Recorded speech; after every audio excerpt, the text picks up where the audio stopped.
Here. Joining me now exclusively, Senator Lindsey Graham, a South Carolina Republican who serves on both the Senate Judiciary and Armed Services Committee. Senator, thank you very much. What a beautiful view. Isn't it a great place to be? Thanks for being up here on the roof with us tonight. Interesting. You know, what did we, when you look at, let's put up Mike Pompeo's tweet here today, the new Secretary of State. He says to the Iranian people, do you want your country to be known as a co-conspirator with Hezbollah, Hamas, Taliban, and Al-Qaeda? The United States says you deserve better. Where's this going? I love what they're doing. We've had 8 years of weak foreign policy. John Kerry and Barack Obama would have crawled through glass to get a deal with the Iranians. It's a terrible deal.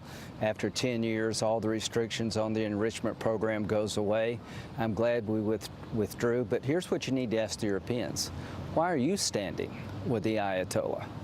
The Arabs and the Israelis are with us. I think the Iranian people want to be with us. When they went out to the streets, they got shot down like dogs. What makes you think the Ayatollah wouldn't kill your kids if he'd kill his own kids? And what do you think is going to happen with the European allies? Because clearly the State Department is discussing this with them and wants them to come around with a new deal. They're going to fold like a cheap suit. If you got to pick between the American economy and the Iranian economy, you're going to pick the American economy. There's nothing worse than a bunch of whiny Europeans when it comes to dealing with rogue nations like Iran. Again, the Europeans and the Obama administration put Iran on a pathway to a bomb. Donald Trump has given them a different choice. You can have a better life, but you're going to have to change the life you're leading. You have to stop destroying the Mideast, building missiles with death to Israel on top of it. Trump's been dealt a tough hand with North Korea and Iran, and I like the way he's playing the hand. To our European allies, stand up for your values. What do you have in common with the Ayatollah? Are we encouraging revolt on the part of the Iranian people? Well, they've done it before. Yeah. Yeah, regime. And we didn't back them up. No, Obama. So I'm wondering what we're going to do this time. Remember when the young lady had a sign in the street, are you with us, are you with them, President Obama? He clearly didn't want to jeopardize his negotiations with the Iranian regime. Look what they've got you. They've got you a stronger Iran, dismembering the Mideast. They've got more capability to wreak havoc on Israel than they did before the deal. Is this North Korean summit going to happen on June 12th? Well, in the last 30 days, Trump has done two very bold things. He said, I will sit down personally with Kim Jong-un to find a way to avoid a war with North Korea. I'm going to get out of a bad deal with Iran to see if I can get a better deal. He is doing the things that I would hope he would do as president.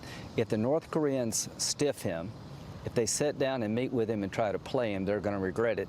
If they don't meet June 12th, that's probably the end of diplomacy. Plan B would be military operations to stop the threat that North Korea presents to us and the world. And I hope we don't go down that road, but Trump will have no other choice. If the summit is canceled and North Korea doesn't want to work with us in good faith to make it a win-win, then we're going to have a conflict between Donald Trump and Kim Jong-un, and Trump will win. What do you think about the reports that, you know, the president became enamored of this idea that maybe he would get the Nobel Peace Prize, and I started that, by the way. That made him want, that's right. That made him want this deal enough that he was willing to sort of make it happen no matter what. And now the stories are that he doesn't want to be embarrassed there, and he's looking potentially for a way to not do it. I talked to him 3 days ago. And here's what he told me. He says, I'm going to end this one way or the other. I don't want a war with North Korea. It'd be devastating for the region, but they would lose it, not us. A lot of people would get hurt. There's a better way.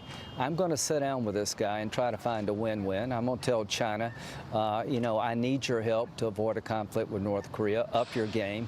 So at the end of the day, does Donald Trump have the resolve to be different than every other president? Does he really mean it when he says he wants a better deal with the Iranians and he's not going to give in until he gets one? Does he really mean that he would stop North Korea from getting a nuclear weapon that could hit America and use military force if he had to? Here's what I think. I think he really means it. And if you misjudge or miscalculate, it'd be the biggest mistake North Korea ever made. I don't want a war, but if a war is going to happen, it's going to be in their backyard, not ours. You've been around this town a long time. You ran for president. Yeah, I finished in the top 16.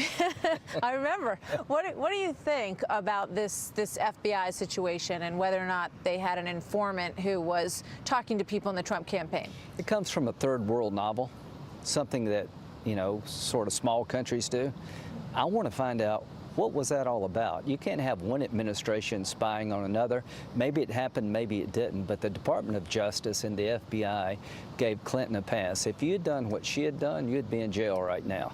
So I've seen bias at the Department of Justice and the FBI regarding the Clinton email investigation.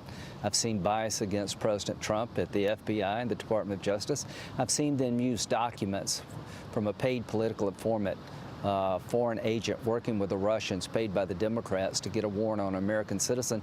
That all bothers me, so I hope somebody will look at it. Maybe Mr. Horowitz is the right guy, but I think we need a special counsel. A second special counsel. Yeah, because, you know, this just really stinks to high heaven. I'm all for Mueller doing his job, but there's not one Democrat seems to care one bit about the fact that all this has happened. Can you imagine the shoe on the other foot? Somebody was investigating Trump, and the head of the FBI investigating team hated Trump and liked Clinton. It'd be on the front page of every. What if the Republican Party had hired somebody to go to Russia to get dirt on Clinton? It'd be all over the front page of every newspaper. Lindsey Graham, thank you, sir. Thank you. Good to see you, Senator. Thank you. So Hillary Clinton will be headlining a major Democratic campaign event. So is that a good idea for Democrats as they go forward? Plus, is Vice President Pence undermining President Trump in his own 2020 shadow campaign? What about all these articles about your shadow campaign operation and that you're seeking to exercise expansive control over the political party that is ostensibly helmed by President Trump?